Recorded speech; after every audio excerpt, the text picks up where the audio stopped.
Assalamualaikum semuanya. Apa kabar kalian? Semoga dalam keadaan sehat dan dilancarkan rezekinya oleh Allah. Amin ya robbal alamin. Dikisahkan di sebuah pasar yang ramai, Abu Nawas sedang dikelilingi oleh sekelompok orang, termasuk seorang ulama terkemuka di kota itu.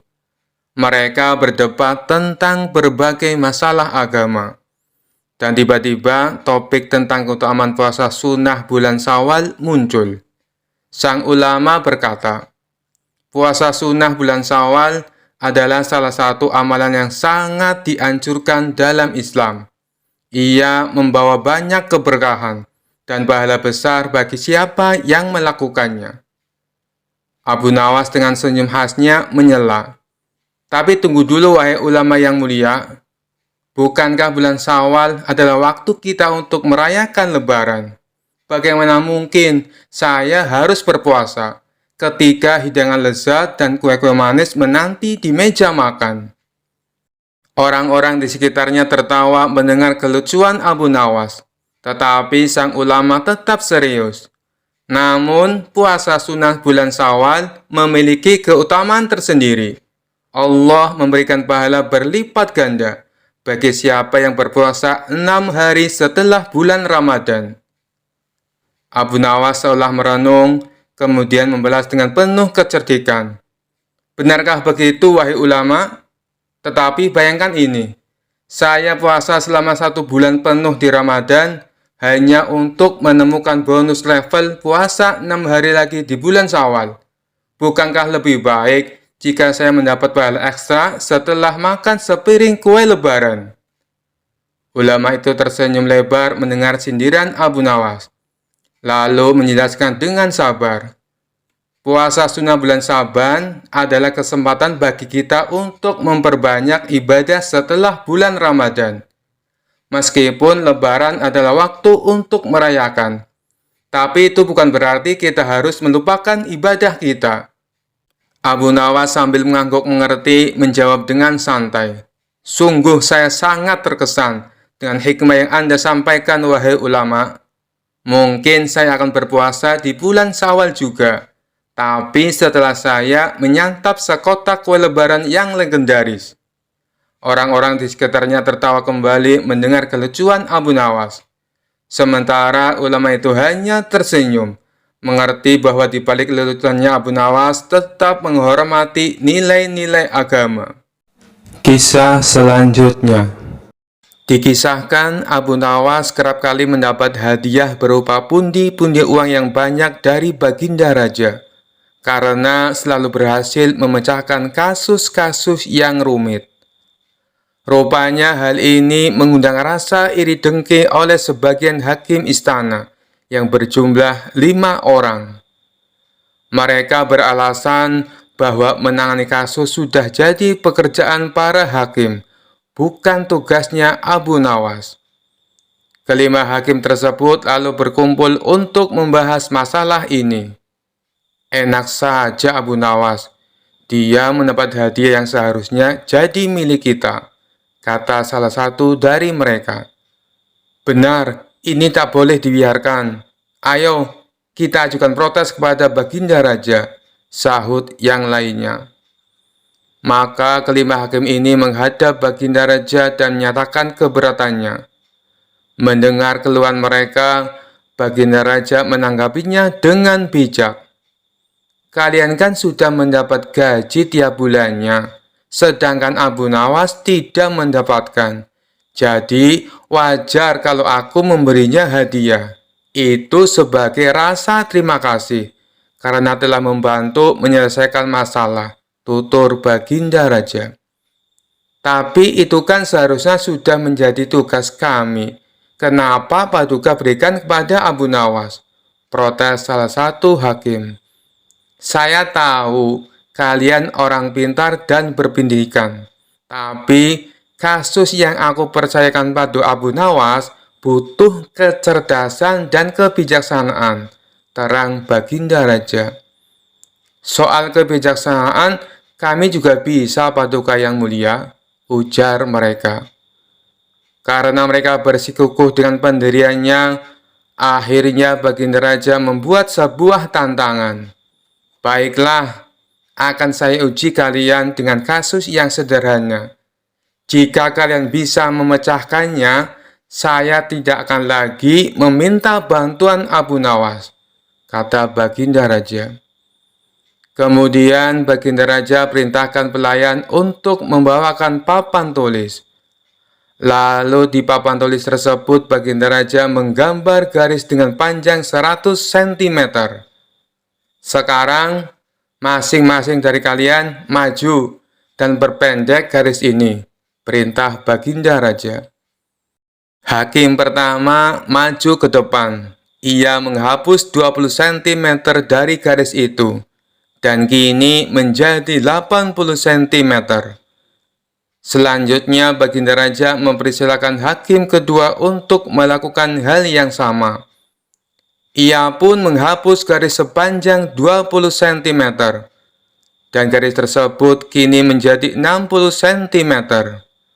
Hakim ketiga dan hakim keempat pun maju ke depan. Mereka berdua melakukan hal yang sama, hingga garis itu tinggal 20 cm. Tibalah giliran hakim yang kelima.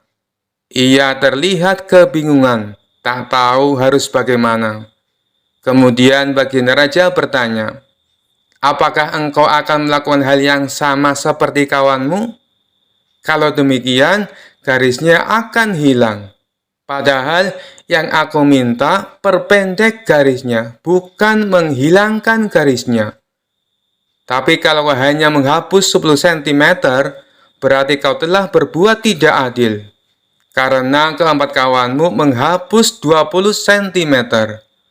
Lalu, bagaimana caramu memecahkan masalah ini? Kalau engkau kebingungan, silakan kamu tanya pada keempat kawanmu, ujar baginda raja.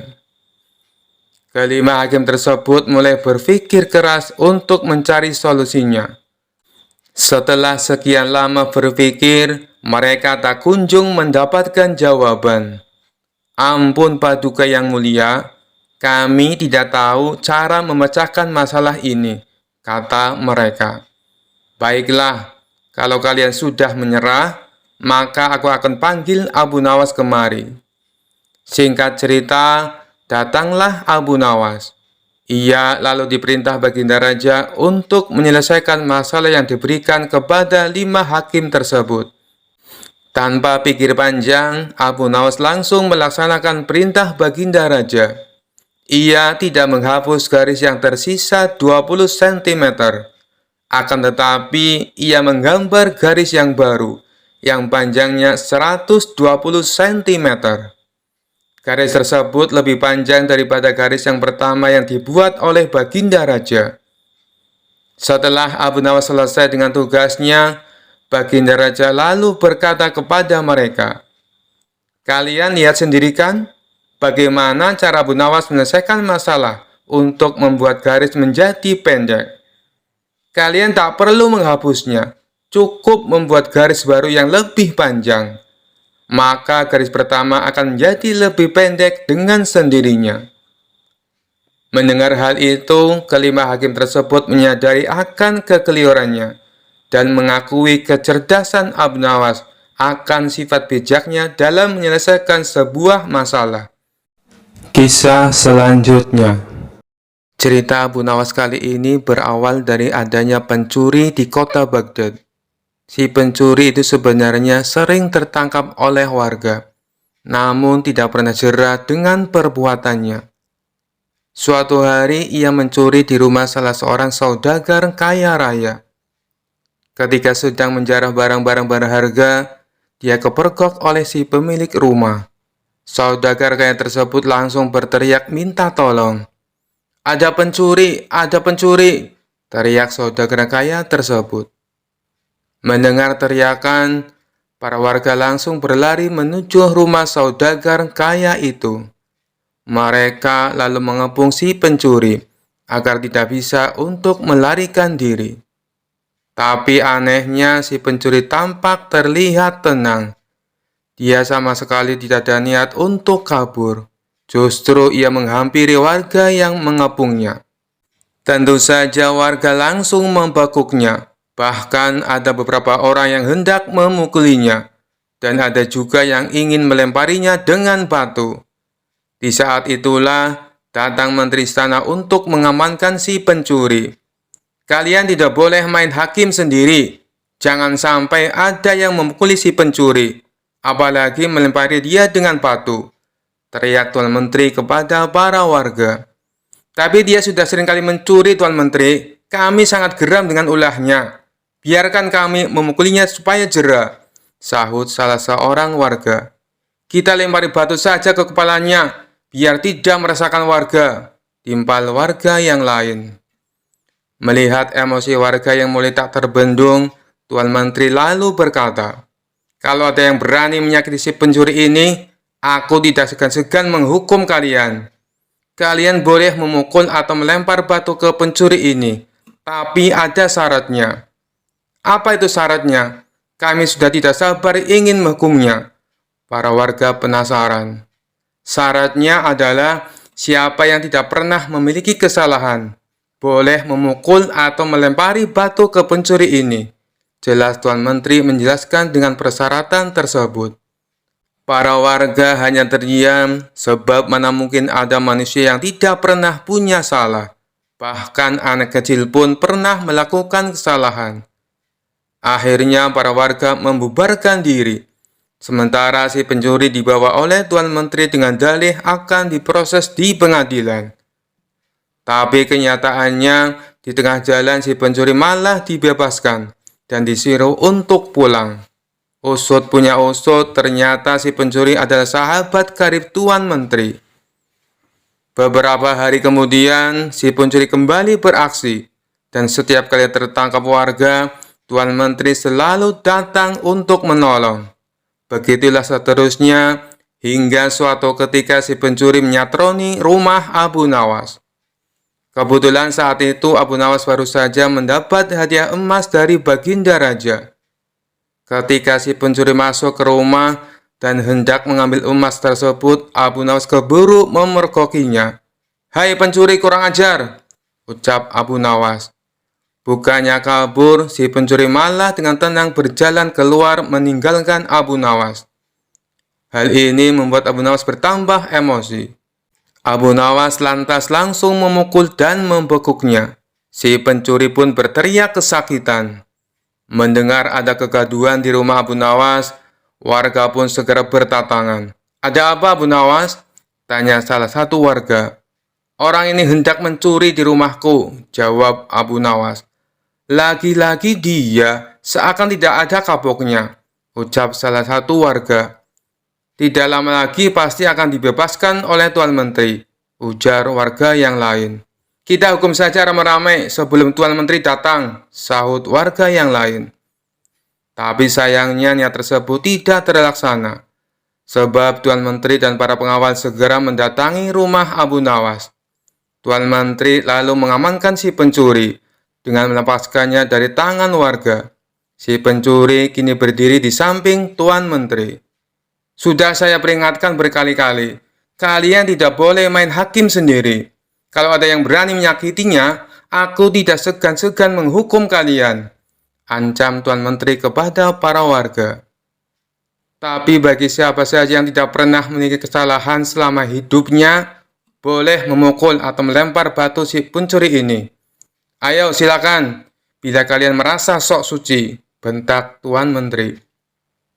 Mendengar itu, para warga pun terdiam seketika. Tapi tidak bagi Abu Nawas. Diam-diam ia mengambil 2 batu besar, lalu dilemparkan ke arah langit secara bersamaan. Saat 2 batu tersebut kembali turun ke bawah, masing-masing mengenai kepala si pencuri dan Tuan Menteri. Sontak si pencuri langsung pingsan jatuh tersungkur, dan kepalanya keluar darah bercucuran. Begitu juga dengan Tuan Menteri. Meskipun tidak pingsan, dia mengalami sakit yang luar biasa, dan dari kepalanya keluar darah bercucuran yang cukup banyak. "Kurang ajar, siapa yang berani berbuat lancang melempar batu?" teriak Tuan Menteri penuh emosi. Dikarenakan takut menjadi sasaran amukan Tuan Menteri, orang-orang di sana lalu menunjuk bahwa Abu Nawaslah sang pelakunya. "Kurang ajar kau, Abu Nawas, kau akan mendapat hukuman berat," bentak Tuan Menteri. "Salahku di mana? Kenapa tiba-tiba aku dihukum?" tanya Abu Nawas pura-pura. "Kamu telah berani melempari kepalaku dengan batu," jawab Tuan Menteri. "Oh, itu. Bukankah tadi Tuan Menteri mengatakan sendiri, siapa saja yang tidak pernah bersalah selama hidupnya boleh melempari si pencuri dengan batu," balas Abu Nawas. "Jadi kau merasa kalau kamu tidak pernah berbuat salah? Jangan sok suci kamu, Abu Nawas," hardik Tuan Menteri. "Justru itu, karena aku orang yang pernah berbuat salah, makanya aku minta bantuan malaikat langit. Aku berikan dia 2 batu dengan cara melemparnya ke atas. Ketika malaikat langit mengembalikan batu itu ke bawah, ternyata yang kena bukan hanya pencuri, tapi Tuan Menteri juga ikut kena. Mungkin malaikat langit lebih tahu bila selama ini Tuan Menteri bersekongkol dengan si pencuri," kata Abu Nawas. Mendengar itu, Tuan Menteri tidak bisa berkata apa-apa, tapi memendam amarah kepada Abu Nawas. Tuan Menteri ingin menghukumnya saat itu juga, karena perkataan yang diucapkan Abu Nawas hanya dibuat-buat. Belum sempat Tuan Menteri perintahkan pengawal untuk menangkap, tiba-tiba Abu Nawas berkata lagi, kalau besok-besok dia sampai kedapatan mencuri lagi, dan Tuan Menteri menolong dengan alasan akan mengamankannya, maka batu ini bukan hanya akan aku berikan kepada malaikat langit, tapi akan aku berikan juga kepada Baginda Raja, ancam Abu Nawas. Mendengar perkataan tersebut, nyali Tuan Menteri mendadak ciut. Tuan Menteri yang tadinya bersikap garang mendadak berubah menjadi santun, sebab tahu betul betapa dekatnya Abu Nawas dengan Baginda Raja. "Maafkan aku, Tuan Abu Nawas. Aku pastikan kali ini si pencuri akan mendapat hukuman," kata Tuan Menteri. Sejak saat itulah, akhirnya si pencuri menjadi jera dan tidak mengulangi perbuatannya, karena Tuan Menteri sudah tidak berani melindunginya. Kisah selanjutnya. Dikisahkan ada seorang kakek tua yang hidup dalam kemiskinan. Terkadang dalam sehari ia menahan lapar karena tidak adanya makanan. Sementara di tempat yang lain, Baginda Raja baru saja mengangkat 2 orang untuk dijadikan menteri yang baru. Pada dasarnya mereka berdua bukanlah orang yang terpelajar, bukan pula orang yang tahu tentang hukum. Adapun diangkatnya mereka jadi menteri atas dasar permintaan penasehat istana. Penasehat istana ini telah disuap agar mereka berdua diangkat menjadi menteri. Suatu ketika kakek tua yang miskin tadi tak kuasa menahan laparnya, yang sudah beberapa hari tidak makan. Maka pergilah ia ke warung untuk sekedar minta makanan. Setibanya di sana, ternyata si pemilik warung tidak ada di tempatnya. Karena sudah sangat kelaparan, ia mengambil salah satu roti dan memakannya di tempat itu juga. Begitu si pemilik warung datang, kakek tersebut langsung ditangkap dan dilaporkan kepada Baginda Raja atas dakwaan kasus pencurian. Baginda Raja pun bingung harus bagaimana memutuskan kasus ini. Kalau sampai di penjara, kakek itu sudah terlalu tua. Tapi kalau dibebaskan, dia telah melakukan tindak kejahatan. Kemudian kedua menteri yang baru diangkat dimintai pendapatnya. "Bagaimana menurut kalian?" tanya Baginda Raja. Menteri pertama menjawab, "Walaupun dia kakek yang sudah tua, dia harus tetap dihukum. Paduka harus tegas, dan menurutku, hukuman yang pantas adalah panggang dia hidup-hidup. Sebagai contoh kepada masyarakat supaya jangan ada lagi yang berani mencuri." Baginda Raja agak kurang sependapat. Ia pun kemudian bertanya kepada menteri yang kedua, "Kalau menurutmu, hukuman apa yang pantas untuk kakek tua itu?"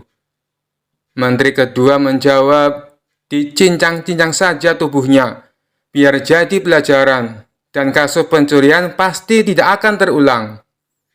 Usulan menteri kedua ini juga membuat Baginda Raja kurang sependapat. Tak berselang lama, datanglah Abu Nawas ke istana. "Kebetulan sekali kau datang, Abu Nawas. Aku ingin dengar pendapatmu tentang kasus yang aku hadapi ini," kata Baginda Raja. Kemudian Baginda Raja memberitahu tentang kasus yang dihadapi kakek tua itu. Baginda Raja juga memberitahu tentang pendapat kedua menterinya yang baru. Sontak saja Abu Nawas geram mendengarnya. Ia pun menatap tajam ke arah dua menteri tersebut. "Ketahuilah Paduka, kedua menteri ini bukanlah orang yang terpelajar. Mereka juga tidak tahu soal hukum. Menteri pertama pasti dulunya penjual roti. Yang dia tahu cuma panggang-memanggang, makanya ia menyarankan hukuman panggang. Sedangkan menteri yang kedua pasti dulunya penjual daging. Yang dia tahu cuma cincang-mencincang, makanya ia menyarankan hukuman cincang," jelas Abu Nawas. "Lalu, menurutmu hukuman apa yang pantas untuk kakek tua itu?" tanya Baginda Raja. "Cukupi kebutuhan hidupnya. Keadaan miskinnya lah yang memaksanya melakukan tindakan ini. Paduka juga harus bertanggung jawab karena ada rakyatnya yang sampai tidak makan berhari-hari," jawab Abu Nawas. Baginda Raja pun tersentak dan menyadari atas kesalahannya. Berkat usulan Abu Nawas, kakek tua itu dibebaskan dan dijamin kebutuhan hidupnya. Sementara kedua menteri yang baru tersebut saat itu juga dipecat dari jabatannya. Kisah selanjutnya. Suatu hari Baginda Raja mendengar kabar dari menteri kalau beberapa belakangan hari ini Abu Nawas sering bertingkah aneh. Hampir setiap hari Abu Nawas melalui waktunya duduk di atas kuburan. Karena penasaran dan khawatir, Baginda Raja pun segera mendatangi Abu Nawas. Sesampainya di kuburan, Baginda Raja mendapati Abu Nawas yang sedang duduk seorang diri. "Abu Nawas, kenapa sekarang kamu bertingkah seperti orang gila?" tanya Baginda Raja. Abu Nawas balik bertanya, "Hamba atau Baginda Raja yang gila?" Baginda Raja menjawab, "Tentu saja kamu yang gila. Ngapain juga setiap hari duduk di kuburan?" "Justru itulah hamba yang waras dan Baginda yang gila," timpal Abu Nawas. Baginda Raja pun heran dengan jawaban Abu Nawas. "Kenapa bisa begitu, wahai Abu Nawas?" tanya Baginda Raja. "Ya, karena aku tahu bahwa istana dan kekuasaan Baginda Raja suatu saat pasti akan musnah.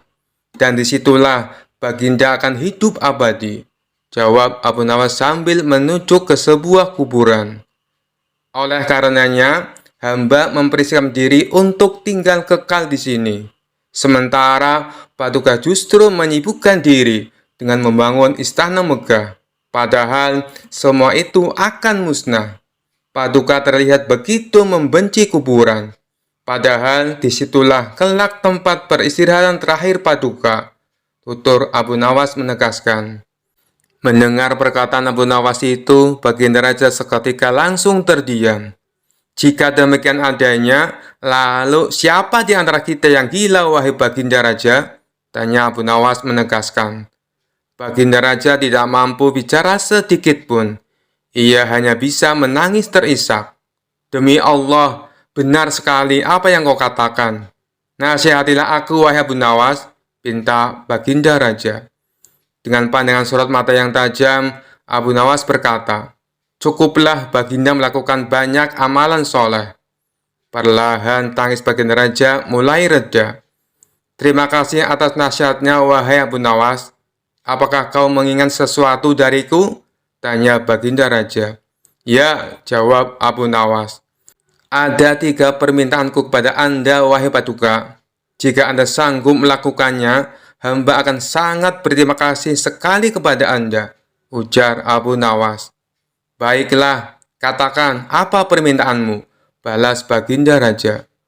"Pertama, bisakah Paduka yang mulia menambah atau memperpanjang usia hamba?" tanya Abu Nawas. Tentu saja aku tidak mungkin mampu melakukannya, jawab Baginda Raja. Permintaan hamba yang kedua, mampukah Paduka Raja menjaga hamba dari malaikat maut? Tanya Abu Nawas lagi. Tentu saja aku tak akan mampu, wahai Abu Nawas, jawab Baginda Raja. Baik, sekarang permintaan hamba yang ketiga. Mampukah Paduka memasukkanku ke surga dan menjauhkan diri hamba dari api neraka? Pinta Abu Nawas. Itu juga tidak mungkin mampu aku melakukannya, wahai Abu Nawas, jawab Baginda Raja. Kemudian Abu Nawas berkata, kalau begitu, hamba tidak membutuhkan bantuan Anda. Silakan Paduka Raja pergi dari sini. Baginda Raja lantas meninggalkan Abu Nawas seorang diri di sebuah pemakaman yang penuh ketenangan. Kisah selanjutnya. Kabar kecerdikan dan kecerdasan Abu Nawas kian tersebar di seluruh penjuru negeri Baghdad. Cara menyelesaikan masalah Abu Nawas sangat nyeleneh, namun selalu memberi keputusan yang adil. Nama Abu Nawas pun sampai ke istana, hingga ke telinga Baginda Raja Harun al-Rasyid. Suatu hari, Raja mengumpulkan semua menterinya di istana dan menanyakan soal Abu Nawas. Adakah di antara kalian yang paham dengan Abu Nawas? Tanya Raja mengawali pembicaraan. Mendengar pertanyaan Baginda Raja, seketika itu pula seluruh menteri yang hadir berdiri sambil menundukkan kepala, pertanda bahwa mereka juga mendengar nama Abu Nawas. Apakah kalian tahu di mana Abu Nawas tinggal? Tanya Baginda Raja lagi. Kemudian salah satu menteri maju dan mengungkapkan bahwa dirinya tahu di mana Abu Nawas tinggal. Hamba tahu tempat tinggal Abu Nawas, wahai Paduka yang mulia, kata menteri tersebut. Saat itu juga rasa penasaran Baginda Raja ingin mengetahui sosok Abu Nawas kian besar. Dia kemudian memerintahkan pengawal mempersiapkan kuda menuju rumah Abu Nawas. Rombongan raja berangkat dan membuat heboh para tetangga di sekitar rumah Abu Nawas. Sementara Abu Nawas sendiri masih terlihat santai di dalam rumahnya, dengan handuk masih melilit karena mau mandi. Tidak lama kemudian, pengawal kerajaan beserta raja datang. Abu Nawas langsung melilitkan handuk di kepalanya, layaknya sorban. Melihat penampilan Abu Nawas yang nyeleneh, membuat raja tidak bisa menahan tawa. Siapa kamu? Tanya raja kepada Abu Nawas. Kemudian salah satu pengawal kerajaan berbisik kepada raja bahwa orang itulah yang bernama Abu Nawas. Namun Abu Nawas justru menjawab pertanyaan raja dengan nyeleneh. Saya ini adalah Dewa Bumi Paduka yang mulia. Mendapat jawaban itu, raja tidak mau kalah cerdik. Kemudian meladeni dengan pertanyaan yang nyeleneh juga kepada Abu Nawas. Jika kamu memang Dewa Bumi, tolong besarkan bentuk mata para pengawalku yang sipit ini, pinta Baginda Raja. Abu Nawas yang cerdik juga tidak mau kalah. Dia kemudian langsung memberi jawaban yang membuat raja kagum. Ampun Baginda Raja, untuk membesarkan bentuk mata prajurit Baginda, itu adalah tugas Dewa Langit. Saya ini Dewa Bumi, dan hanya bertugas bagian pusar ke bawah. Sedangkan pusar ke atas itu tugas Dewa Langit. Les Abu Nawas. Raja pun tertawa dengan jawaban itu, dan mengundang Abu Nawas datang ke istananya. Begitu tiba di istana, Abu Nawas diajak masuk ke ruangan raja yang di situ hanya ada mereka berdua. Tidak lama kemudian, datang istri raja atau permaisuri membawa 5 butir telur. Saat itu juga terlintas di pikiran raja untuk memberikan pertanyaan sulit kepada Abu Nawas. Hei Abu Nawas, tolong bagi 5 butir telur ini kepada 3 orang secara adil tapi tanpa dipecah, tantang Baginda Raja. Tentu saja perintah itu membuat Abu Nawas harus berpikir keras. Namun karena dia sangat cerdas, perintah itu pun langsung dijalankan oleh Abu Nawas. 1 telur untuk Baginda, karena Baginda Raja sudah memiliki 2 telur. Kemudian 1 telur untuk hamba, karena hamba juga sudah punya 2 telur. Dan yang terakhir untuk permaisuri 3 telur, karena beliau sama sekali tidak punya telur, kata Abu Nawas. Sejenak Baginda Raja terdiam. Ia masih bingung dengan maksud jawaban Abu Nawas. Tidak lama kemudian, Raja menyadari maksud ucapan Abu Nawas. Dia pun langsung tertawa terbahak-bahak bersama sang permaisuri. Kamu memang cerdas, Abu Nawas. Ini ada hadiah untukmu, karena kau telah berhasil membuat kami terhibur, ujar Baginda Raja. Sejak saat itu, Abu Nawas selalu diundang Raja untuk menemaninya sekaligus memberikan perjalanan sulit kepada Abu Nawas. Sekian dulu perjumpaan kita kali ini. Sampai bertemu lagi di kisah-kisah selanjutnya. Terima kasih yang sudah subscribe dan setia menonton channel ini. Wassalamualaikum warahmatullahi wabarakatuh.